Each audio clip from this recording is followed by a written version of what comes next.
Thank you so much, Mr. Paul, for making time. I have been looking forward to this conversation, to sit next to you and learn from you. So before we start, I would like to tell everybody who's listening to take their time and listen and learn, because this is a very important conversation, especially for Rwandans and everybody who knows Rwanda and loves Rwanda. So, Mr. Paul, please introduce yourself. Tell us more about you. Yeah. Thank you, Sarah. My name is Paul Rukesha. I was born in Nyamirambo. I guess everybody knows Nyamirambo. Yeah. So I grew up there. I did primary school in Nwari, Kunwari. It's near the police station of Nyamirambo. Yeah. I did secondary school at Collège Saint-André. By the time of the genocide against the Tutsi, I was in secondary year doing mathematics. But after the genocide, I did literature at the same school, Collège Saint-André. And after that, I joined the National University of Rwanda in sociology. And after that, I worked for a moment, for a few months. I worked for Ibuka, which is an umbrella of survivors associations. And after that, in 2009, I worked for the Service National de Juridiction Gacaca, which was overseeing the Gacaca courts. I was in charge of two sectors, Runda and Rugarika, overseeing around 900 judges in Yangamugayo.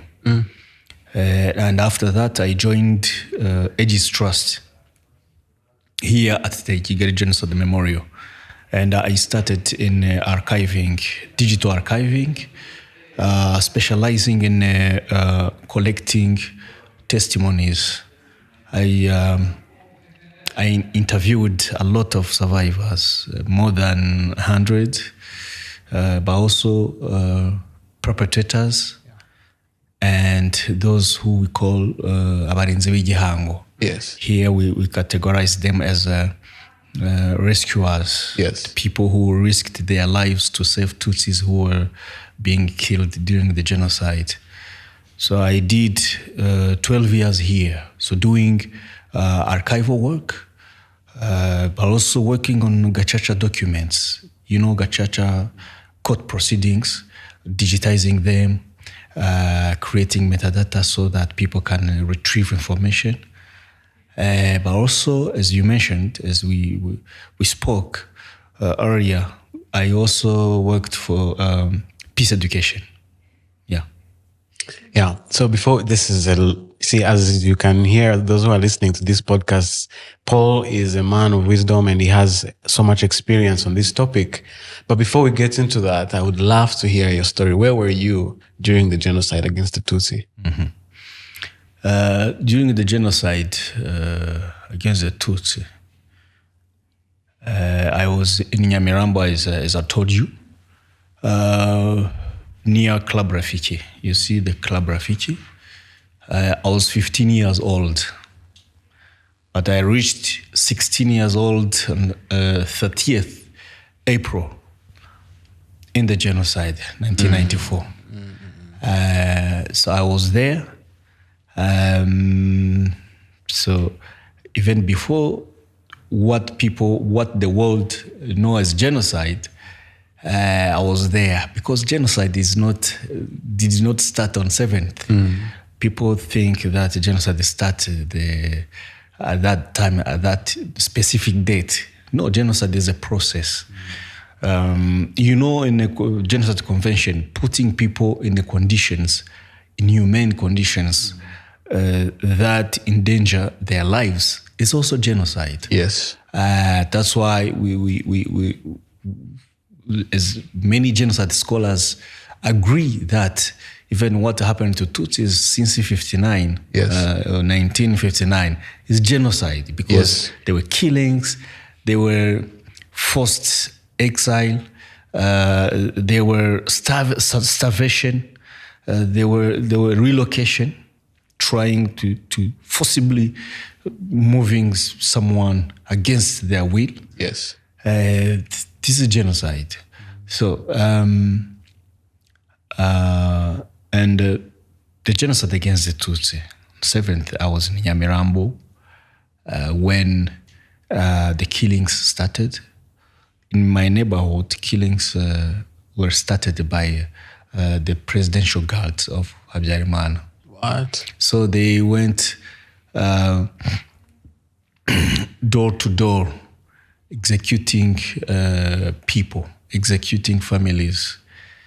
So we survived, me and my parents, we survived the first days of those mass executions.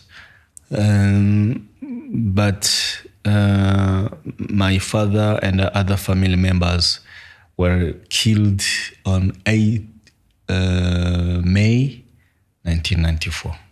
May. Yes, we were successful to survive like 1 month, 1 month and 1 day.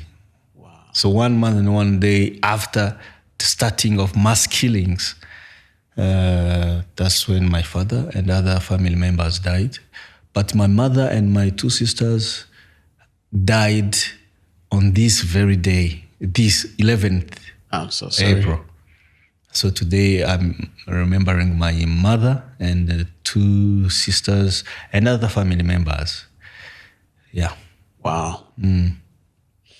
So those, my mother and 2 sisters, they were killed in Ndera Karayes. How did they get there? I didn't live with my mother. So they were killed in Ndera. Yeah. Because in Ndera, many people were killed by soldiers in Herahamne and other types of killers. How did you survive? You mean in Nyamirambo? Yes. So it's a long story that we cannot cover in this podcast. But some people, there are other people who still have like good hearts, hiding in neighbors' houses. But the survival till the end, till the RPF rescued everybody in Kigali. There was a Congolese guy who hid us, me and my sisters. So actually, I survived with my sisters. So you were young that time. Mm-hmm. What's the most thing that you remember when you think about that time? Mm-hmm. What comes to your mind, and how did that shape the person you are today, the Paul that we're looking at right now? Mm-hmm. I remember the hate of the killers. I even asked my father, how come you run away from someone who is chasing you, and still that person keeps chasing you?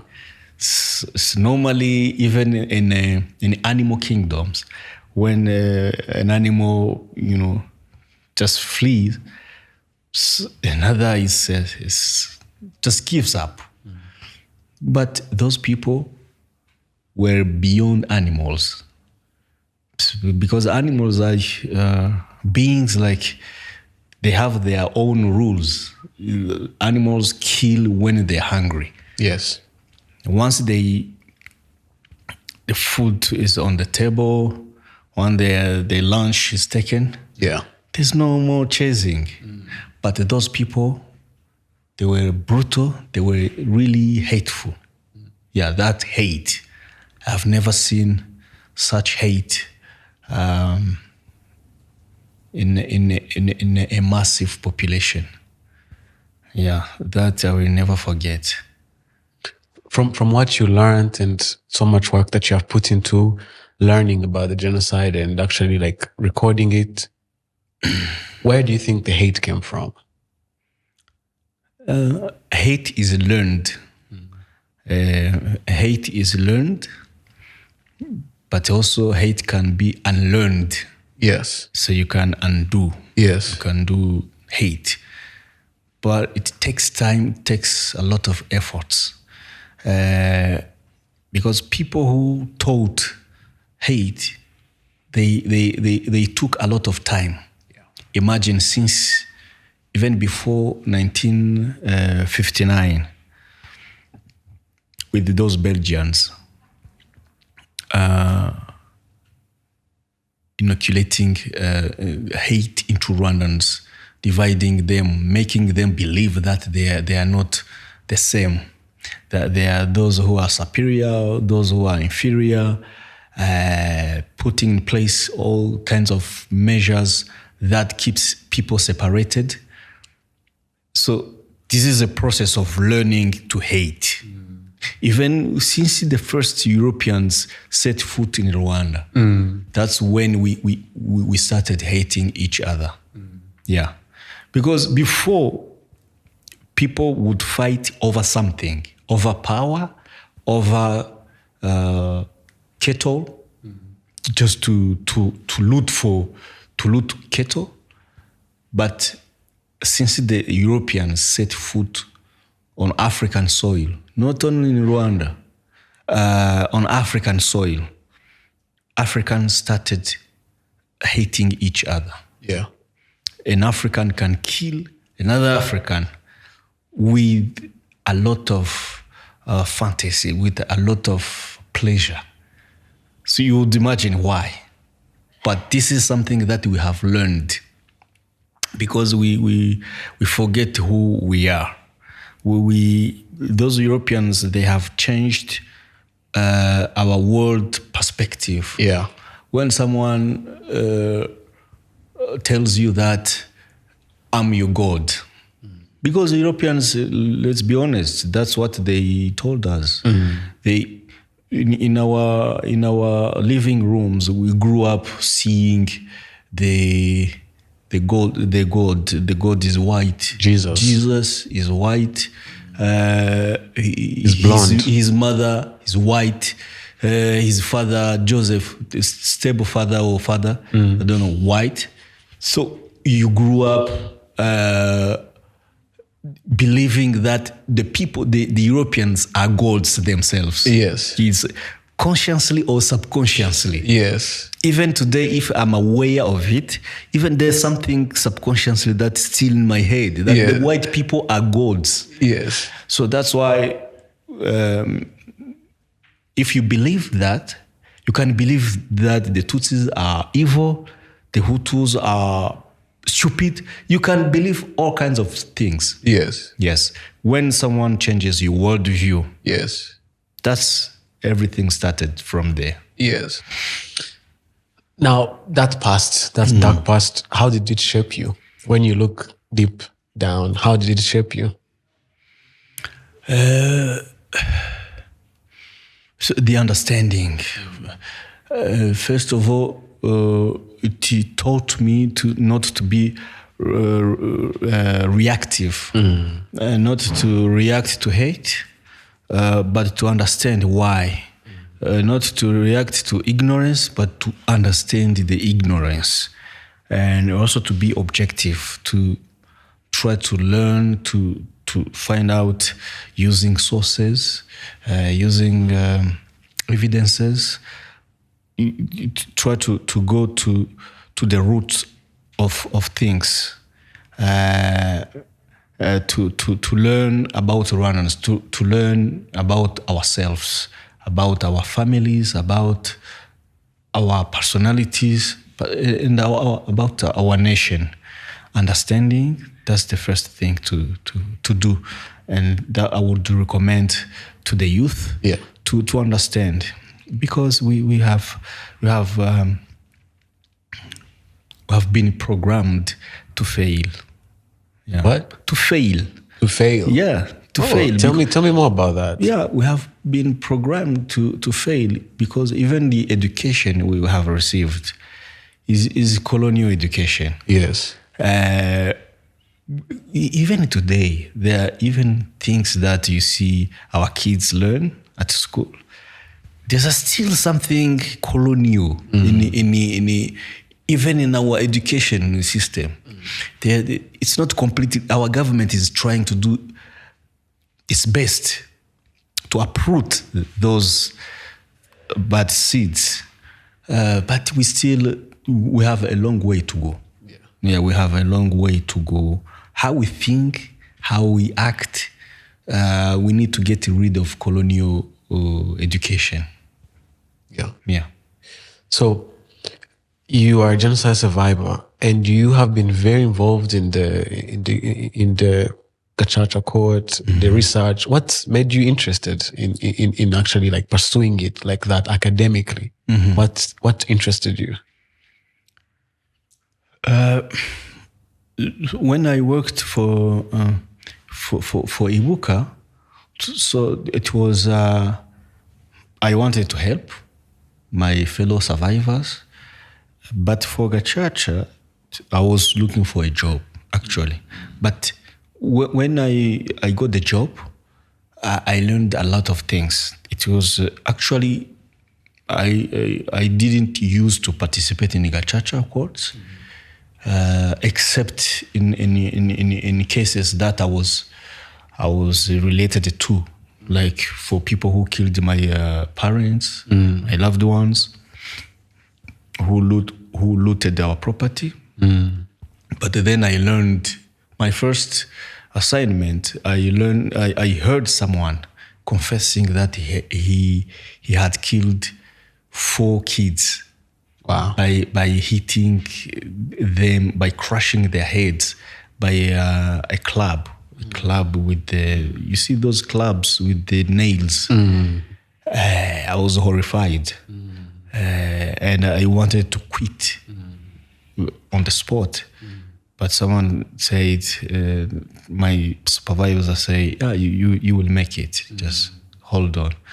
And then I learned to listen to perpetrators.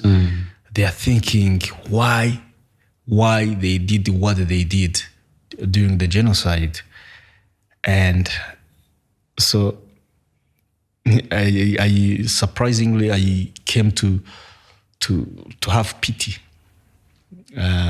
towards them, because really it's what ignorance. It's ignorance. Because they were uneducated, manipulated. Yeah, that's why many of them, really.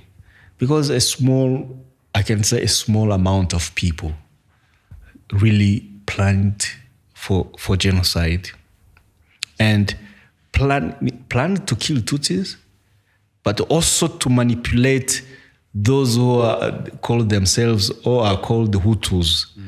Those also, they were in Kinyarwanda we say gupfuhagaze. Those people who planned for genocide, physically they eliminated Tutsis, a lot of them, completely. Almost the entire population of Tutsis who lived in Rwanda.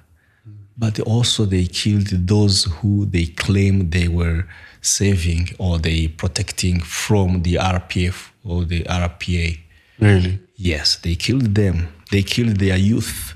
Because why? Because they involved a lot of youth in killings. Yes. Imagine, instead of giving education, giving love to your children, you're giving them hate.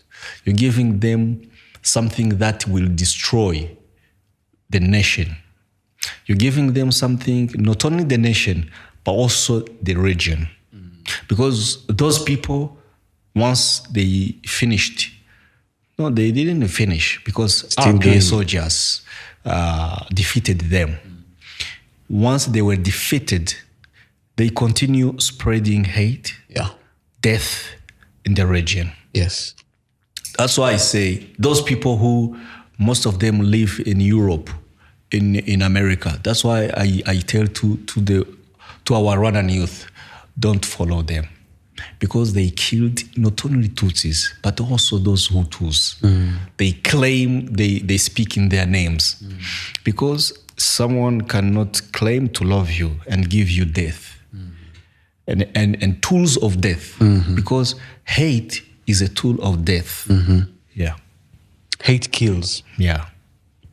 So part of the main reasons of this episode is to talk to the youth, because there's a lot of information out there, and I think you're the perfect person to talk about this. So many young people were young during the genocide, including me. I was not born. I was born in 95. But what I know is what I've seen on TV, the testimonies. I am lucky, if I may say, that I get to meet people and learn. But I don't think many youth have that opportunity. Why is it important for the youth to actively seek knowledge about our history and the genocide against the Tutsi? It is very important for the youth to seek knowledge, because they are the future of the nation. But also it is to save themselves for now from ignorance, because ignorance kills. Ignorance kills. Because if you don't know how to cross if you don't know how to calculate the distance between a car that is coming and then be able to cross the road, you are hit. Yes. The nature doesn't tolerate ignorance. Yes. The nature hates ignorant people. So it's for them, it's up to them to learn. Yeah. To learn, to save themselves, first themselves, to seek knowledge, but also to save the country. Because the youth, the RPA youth, President Kagame was very young.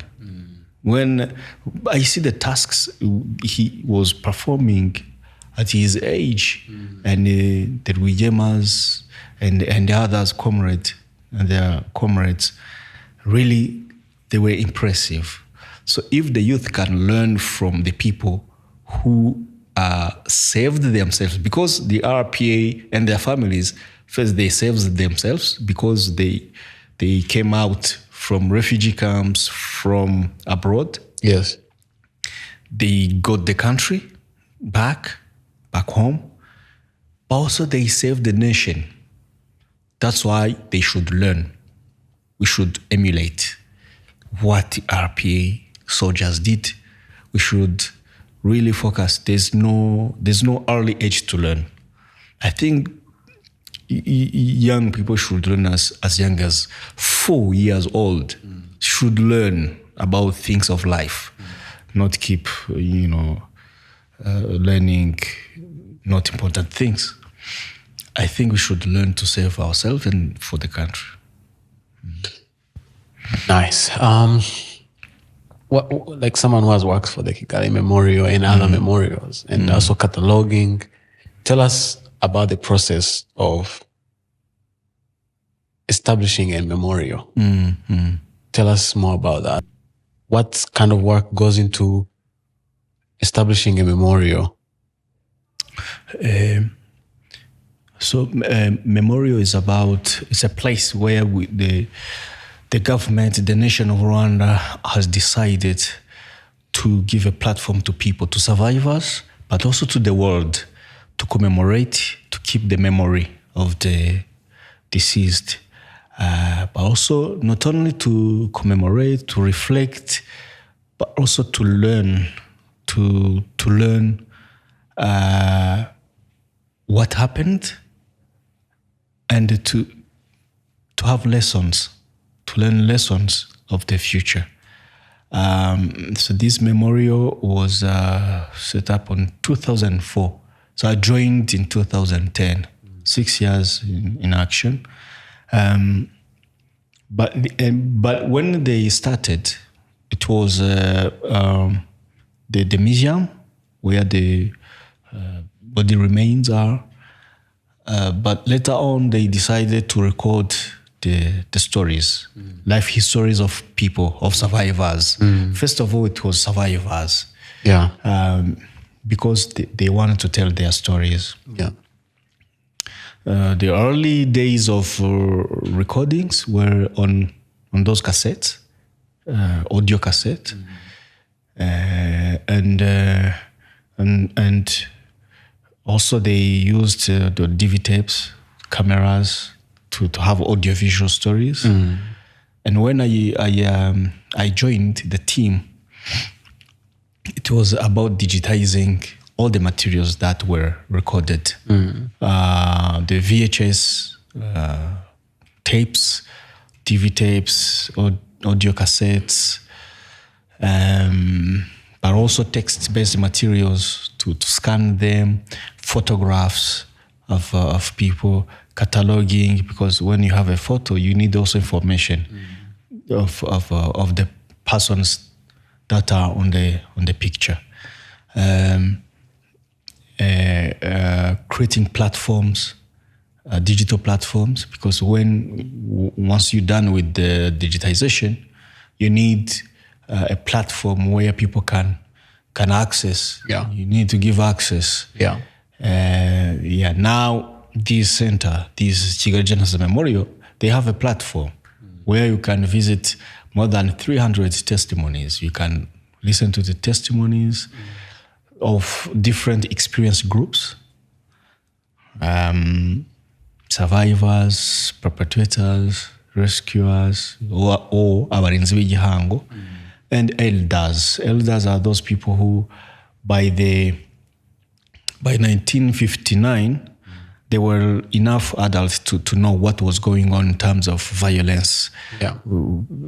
Ignited by those Belgians and Parmehutu members. So those also gave their testimony. Yes. All these testimonies are online. Yeah, they are online. What's the website that if people are listening right now can actually Yeah, check you can out? go to Genocide, of course, 3 W's, and Genocide Archive Rwanda, in one word, Genocide Archive Rwanda.org.rw. Yeah, you can visit. Also, later on, we developed virtual tours. Virtual tour, you can visit virtually certain memorials like Visesero, like Murambi. Currently, even the Ministry of National Unity and Civic Engagement is also doing it. It's also virtually creating memorials so that people who are not able to visit physically can visit virtually. Yeah, here so they have exhibitions of photographs. You have seen in the memorial. But also setting up a center, learning, peace schools, a peace school. Here they have a peace school where people come, students, teachers, parents come to learn about peace education. Yeah. Yes, because it is very important. Yeah. The stories that we need to learn from the stories. So, for example, rescuers, Yes. they are powerful stories. Yes. Imagine someone who has never attended the school, and that person is determined to rescue people against all odds. Why? Knowing that they can also be killed. Because the humanity. That person has learned the lessons of humanity. So these people, this center teaches, I think they teach the lesson of humanity. Yeah, you touched a bit about it. I wanted to you to openly say, what is the role of a memorial site, and what role does it play in peace education? First of all, you have seen when entering this place, You have seen a lot of families coming Yes. with flowers, with that's the first role. To give, to have a place where you can meet again with your loved ones, because our loved ones are buried there, down there, in mass graves. Yeah. So that's the first role, obviously. When you come here and you see the memorial, in your head, what comes up is the first role is to give a platform where we can meet. In ancient Rwandans, it's kuterekera. It's like we are in a connection, in communion with our loved ones. Again, we bring them flowers, we talk to them, we hear them, we remember, reflect on the talks we used to have. The second role is to learn what happened and to draw lessons. And another role that is very important is to doing research, because a lot of people they don't know what genocide is. Yeah. They don't know. There are many societies, mainly in the Western world. Yeah. They don't know. They did not experience for a long time ago conflicts.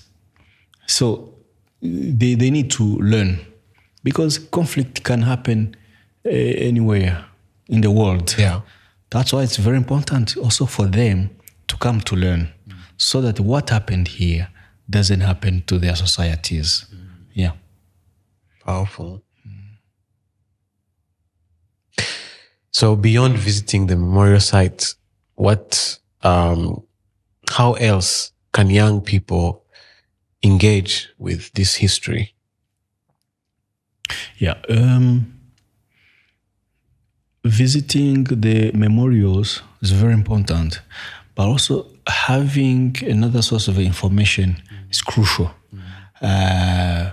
For example, the ministry that is in charge of, I speak for my ministry, because that's what we do. We do research. Yes. The Ministry of National Unity and Civic Engagement, MINUBUMWE, does a lot of research.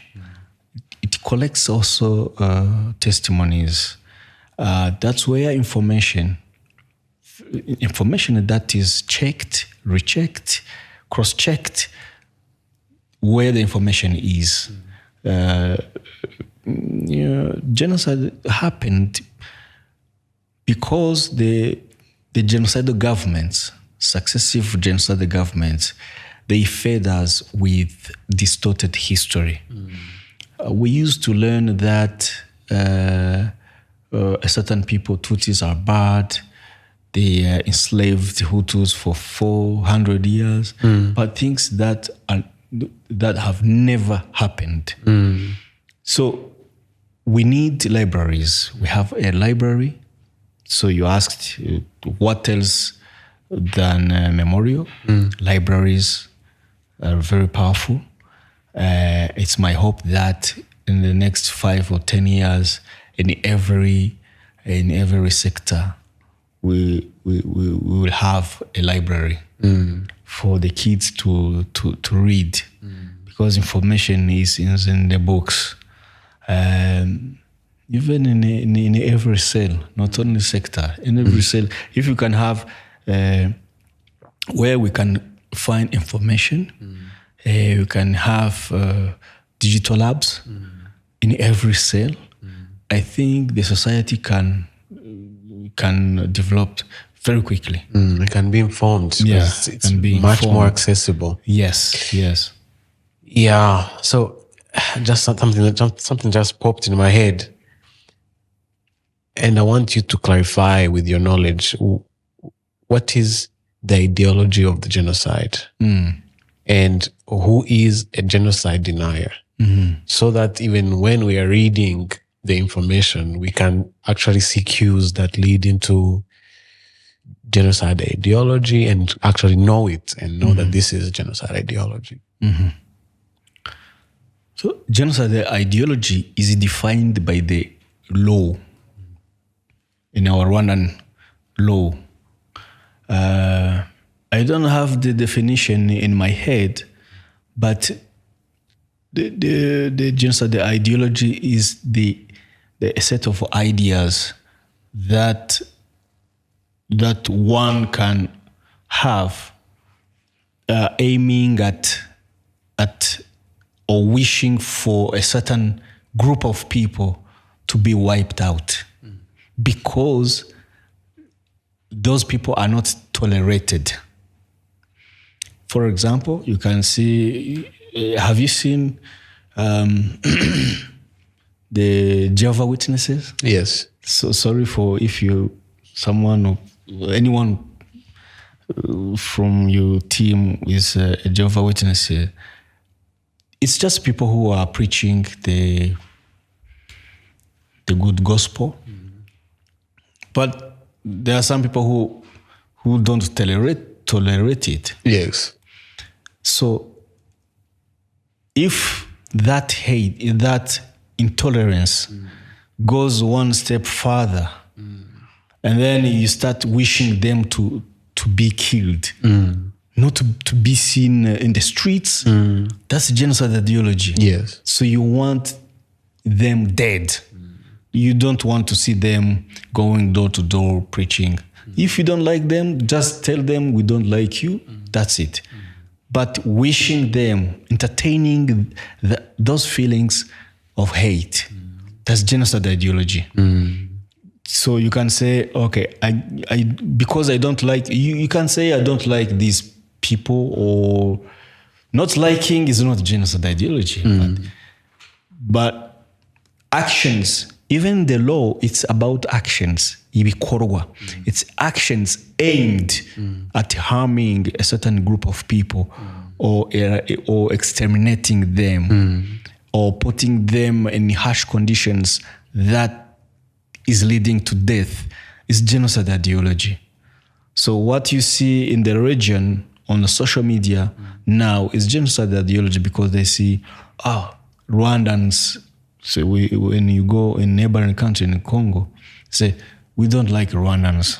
Yeah, that's okay. But when we want to kill them all, we want to rape their women, we want to, to eat them. Things like that, it's genocide ideology. So genocide ideology is this intolerance that goes beyond a simple fact of not liking people. That's what the government of Kaiwan and Habyarimana did. They entertained this genocide. So not even, they didn't like Tutsis, but they went beyond, persecuting them, denying rights, even actually denying, you can not liking someone, but don't deny their rights. Going step further include denying basic rights of a certain group of people. Education, even a simple fact of living, just living, education, shelter, livelihood. Yeah. That's genocide ideology for me. Yeah. Thank you. You're welcome. Now, we hear the word genocide denial. Can you elaborate more on that? And why that is not a good thing for us? Genocide denial is among the steps of genocidal process. Genocide process, it starts by the genocide denial. Even if it's not the first phase of genocide process, but taking example of the genocide against the Tutsi, before 1994, the killers, the government, was denying that it was not persecuting Tutsis, just denying. And the facts were there. From 1990, 91, 92, 93, thousands of Tutsis were killed in a horrible manner. But the government was denying. So denial even starts with the genocide. It accompanies, it starts before the genocide, during and after the genocide. Denial is always there. So the denial we are experiencing now, because a lot of facts, established facts about the genocide against the Tutsis are there by the International Tribunal Court for Rwanda, by the Gacaca courts, by other courts, by the foreign countries' courts. The facts are there. People are saying genocide against the Tutsi happened, but that is aimed at justifying the killings of Tutsi. They say the Tutsis, they provoked the Hutus, they killed the president as if the president was only for the Hutus, because that president was the president of the country. He was not the president of the Hutu. They create a lot of pretexts to justify the genocide, and that is very dangerous. It's very dangerous because the young people, they don't know really what happened.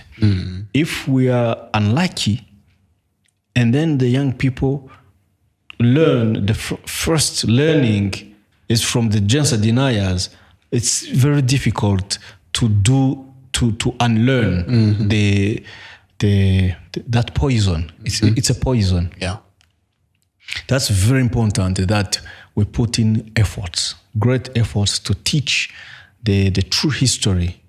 That's why you see even our minister, Dr. Jean Damascene Bizimana, he created a lot of podcasts like this, explaining how the genocide was planned and implemented by different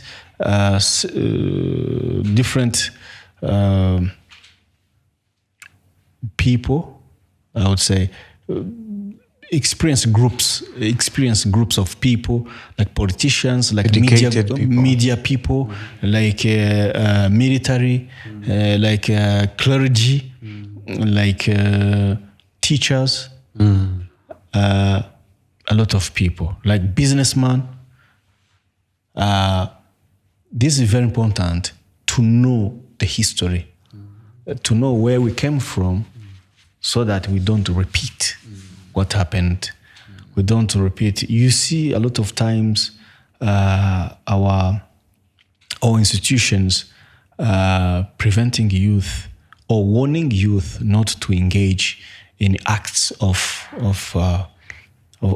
hate, of insolence, of violence, insulting each other.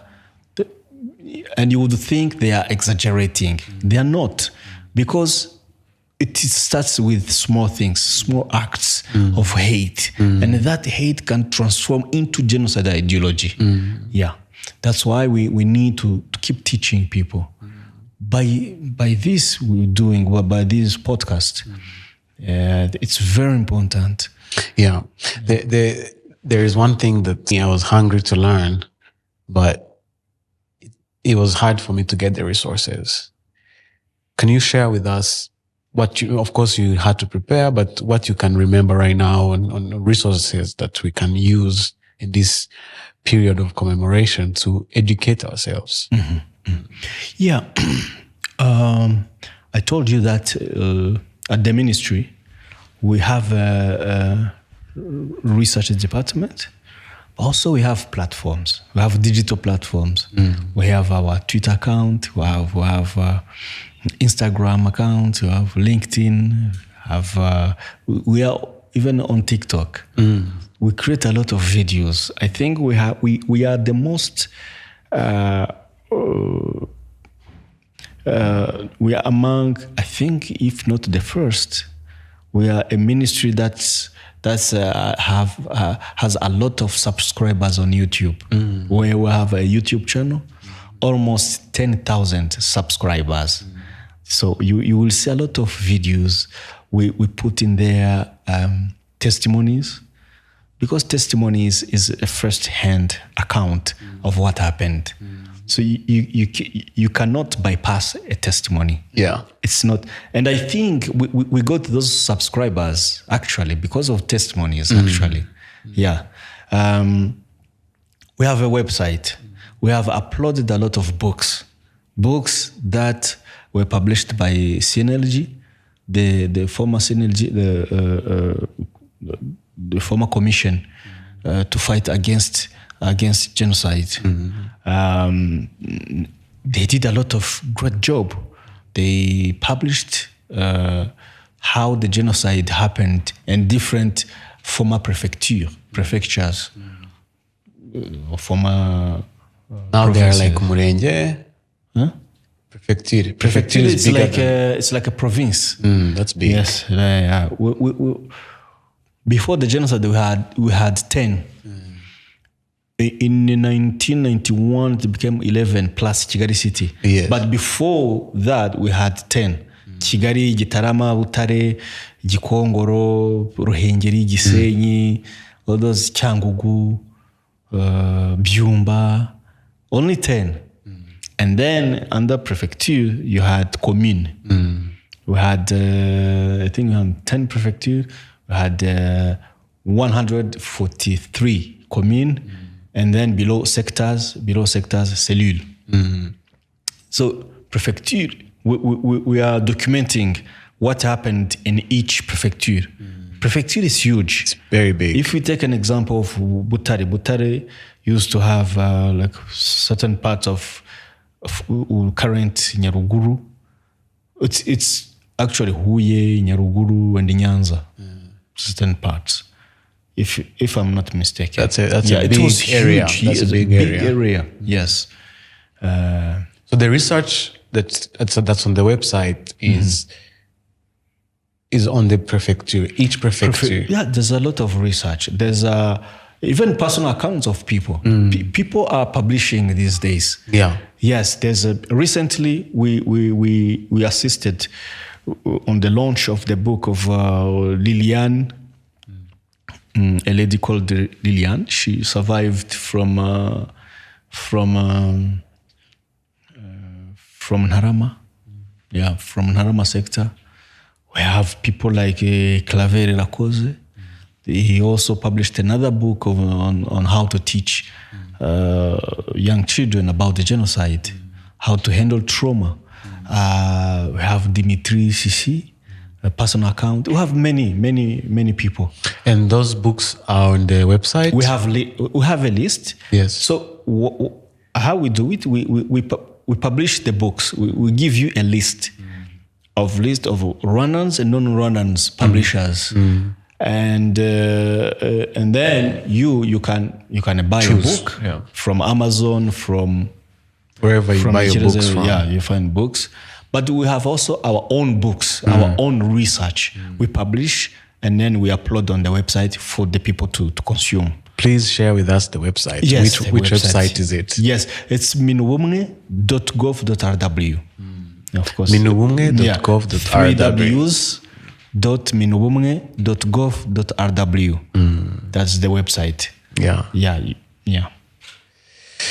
So tell me about peace education. This is a personal curiosity. I want to know about that. Peace education is about nurturing the young people to be better persons.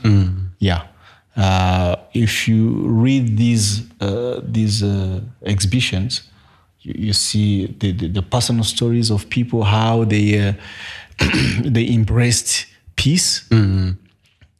Before they were, people hateful. They were, so you can see children from survivors, from perpetrators, from a lot of people, different experience groups, talking how a peaceful society is very important to them. So they have an entire program that I think I cannot describe here. And I think you will have time to talk to Apollo and the other and Didier about peace. But in a few words, that's I would say. Yeah, it's when I worked here, for me, I used testimonies to teach peace. It's just stories, personal stories, how people, survivors after the genocide, how they reconciled, how the importance of reconciliation, how forgiveness is very important, is very beneficial to survivors themselves, but also to people who the perpetrators. You have today villages where survivors live together with perpetrators. I visited one in Mbio, and that was an eye-opening moment for me. I was working on a documentary there, and seeing that with my own eyes and actually interviewing them opened my eyes and made me even more curious to know how in a short period of 30 years, a society can get to the level where we can sit together and be in the same house, a survivor in the same house with the perpetrator, and sharing tea. And that was an eye-opening moment for me. It's about personal stories of living together. I remember a story here, Jacques and Martin.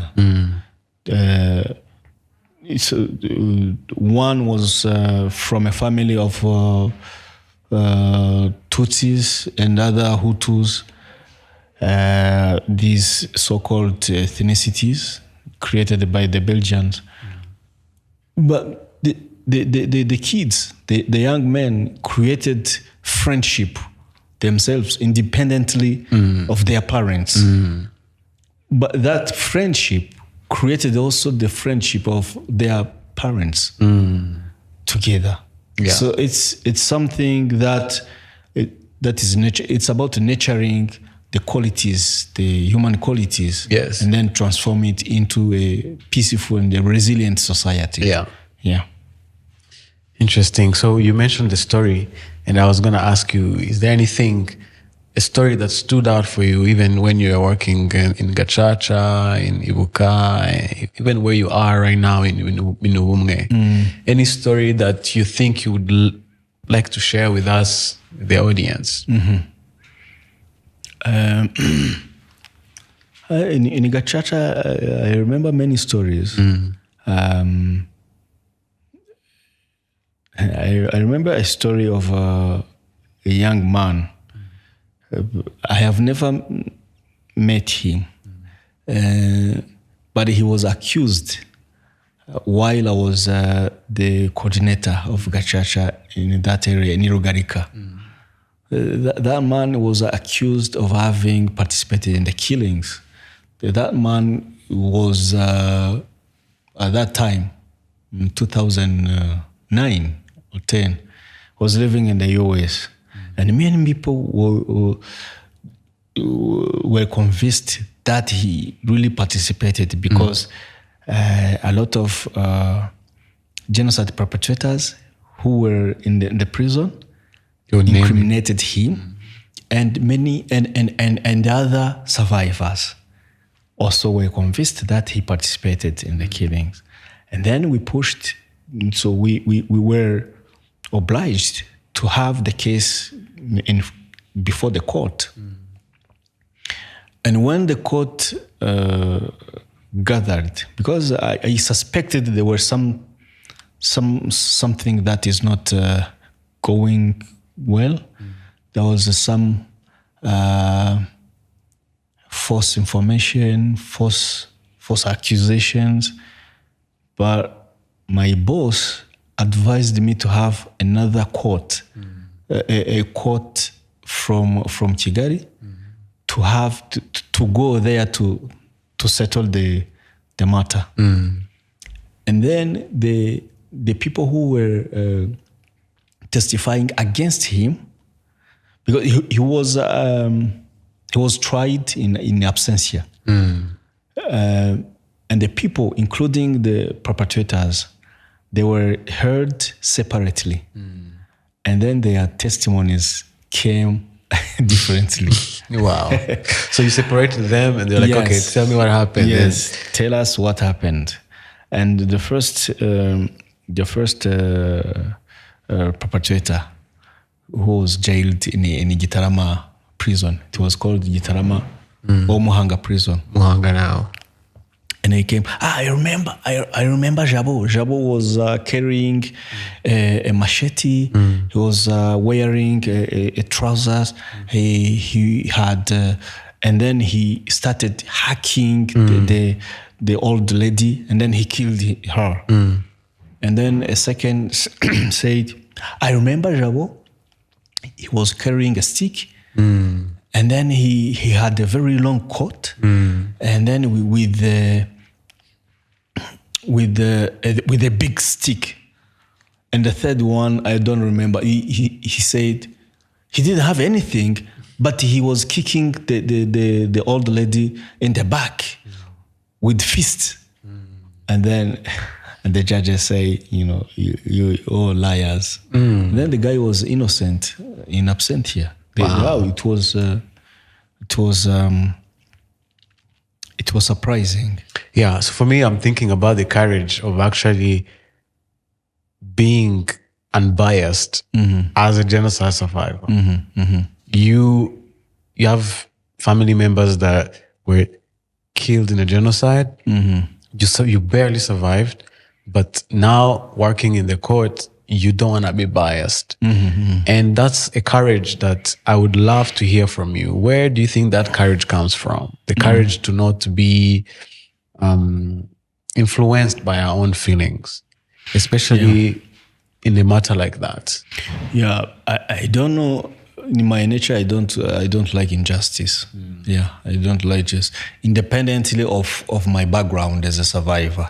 I don't like injustice.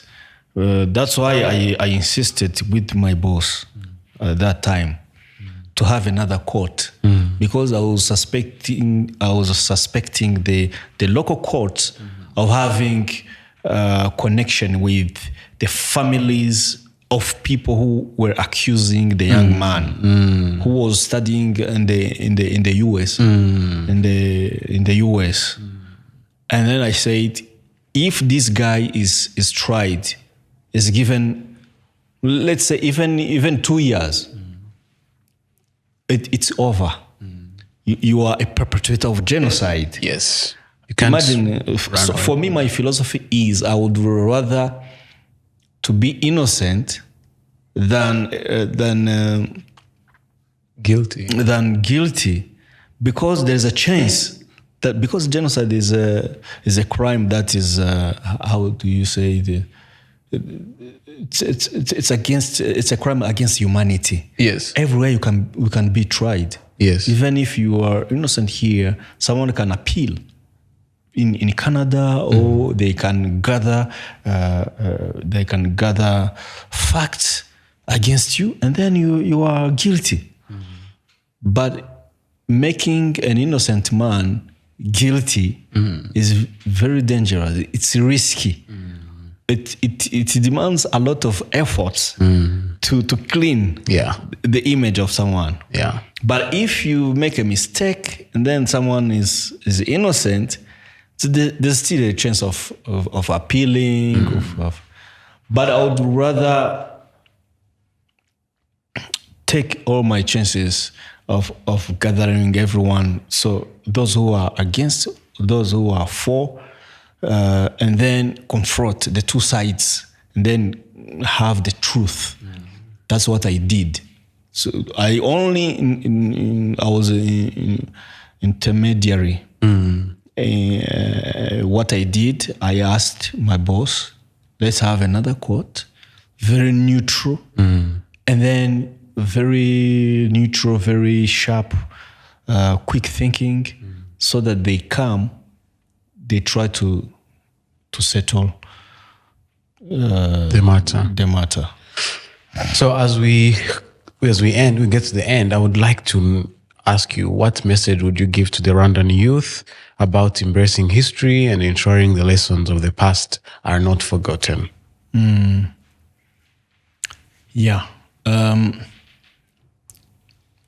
So my message to the Rwandan youth is to keep learning. But here again, there's a problem.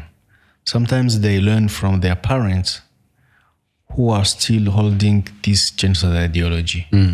That's the problem. That's the challenge we face today. Because the government have a message of peace, of resilience, of reconciliation, but some parents have another message. So I would encourage the youth to see where Rwanda came from, the testimonies of its leaders. Because today we are way better than many countries, even neighboring countries, in terms of development, in terms of leadership that is caring for its people. But I would encourage the young people to ask themselves, where is this coming from? Efforts to look at the efforts that were used to be where we are today, and then strategize where to look for information.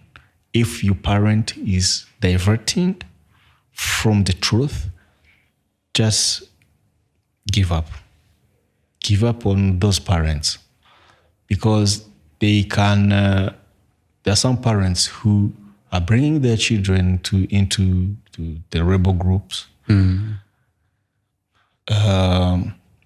They are encouraging them to hate others. You have seen young people spreading genocide ideology on social media.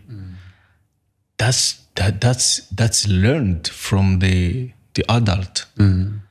So my message is also for the adult: don't poison people, because that poison is going to have backlash on the society, even having consequences on themselves even. Because look at where the people who planned the genocide against the Tutsi are. They are running away. They are not at peace in the countries they fled to. So these are real consequences. Imagine being called a child of perpetrator. It's a shame. It's a shame for life. So I would encourage the parents to be resilient, to put their children on the right path. Yes, of truth, of development, of living together as Rwandans. That's the next question is, if you could challenge every young Rwandan listening to this podcast to do one thing, what would it be? To seek knowledge. Seek knowledge always, because knowledge saves. Knowledge saves. Otherwise, so there are a lot of things I would tell the youth: to seek knowledge, to seek guidance. Guidance also is knowledge, because the people who are giving us guidance is knowledge. Yes, they're teaching us. Yeah, there are some people who survived the genocide, but who didn't have this lack of having guidance, and then they were lost. They were alcoholic, drugs. Sometimes it's lack of guidance, knowledge. Seek knowledge, seek guidance from the experienced people, from knowledgeable people. So you said today is a day you remember your loved ones. How does this day look like for a survivor? The day you remember your mother. Tell us how you feel about today. So after 31 years of you feel numb. You feel numb. You feel mixed feelings of sadness, but also for hope. Yeah, sadness, hope because we have built families. I have a family. I can't afford to be sad all the time because there's no gain in it. And going forward always. So to be strong, that's why I say I feel. And then sometimes I find myself thinking on this day, if 31 years we go backward, I would see, 30 years I would see my family together. But that's wishful thinking. Yeah. But it happens to everyone. And I guess even at 60 or 70, I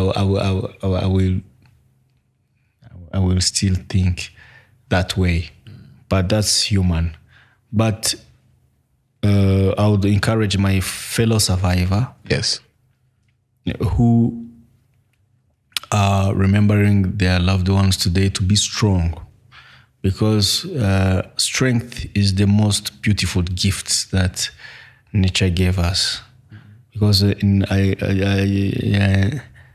I told you, nature doesn't like the weak. Nature doesn't like the ignorant. The ignorant, the weak. Yes, you have to be strong. Whatever happens to you, you lose your parents, your siblings, you keep being strong. Yes. Mr. Paul, thank you so much for your time. And all my condolences and all my comfort goes to you and your family and your sisters as they commemorate this day. And thank you so much for what you're doing and what you have done for the society, all the researches that you have done, all the things you have published. A few minutes ago, I was reading your article on Ketsi Press. So much things that you have put out there. So thank you so much. And I hope that God protects you. Thank you very much. Yes. Have a good day. You too.